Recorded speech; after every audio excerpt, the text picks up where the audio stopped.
Good evening once again. I'm Alan Adonis bringing you a summary of the stories that made headlines. Libya's ousted leader Colonel Muammar Gaddafi has been killed after an assault on his hometown of Sirte, the Transitional Authority's acting Prime Minister announced.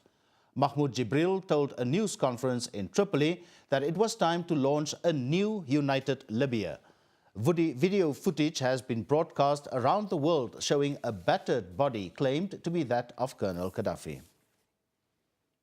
President Hifikepunye Pohamba says he is satisfied with his recent trip around the country. The head of state says he will present a report to cabinet on his findings for immediate action. The president arrived in Windhoek yesterday after a 12-day tour of the country. He was accompanied by the Works and Transport Minister, who expressed satisfaction with progress on the construction of roads in the country. The National Assembly was divided yesterday when the debate on the ratification of the treaty and protocol on nuclear technology commenced. Some MPs felt the treaty should not be signed hastily, while others wanted it signed without delay. The African Nuclear Weapon-Free Zone Treaty and additional protocol to the Safeguard Agreement, tabled 3 weeks ago, is aimed at encouraging non-proliferation regimes and promoting cooperation in the peaceful use of nuclear energy.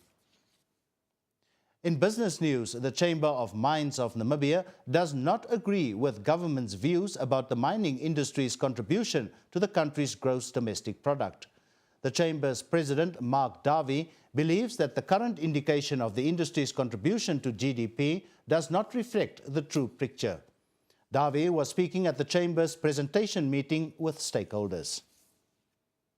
In other international news, one man has died after fighting erupted between anti-austerity protesters outside the Greek parliament in Athens. His death was announced in parliament, but Greek media reports differed about whether he had been injured or had suffered a heart attack. Ferocious running battles were fought between rioters and trade unionists stewarding the rally. The country is in the grip of a 48-hour general strike in protest at wide-ranging cuts in public spending. The NBC Battle of Parastatals, a football and netball tournament organized by the public broadcaster, has attracted a record number of entries. Some teams are from as far away as Walvis Bay. This year's tournament, which will be the first edition of what organizers plan to make an annual event, will take place at the Eros Primary School Sport Grounds in Windhoek on Saturday.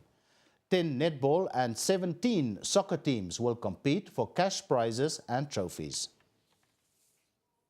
And that's all the stories we have for you tonight. From all of us, it's good night.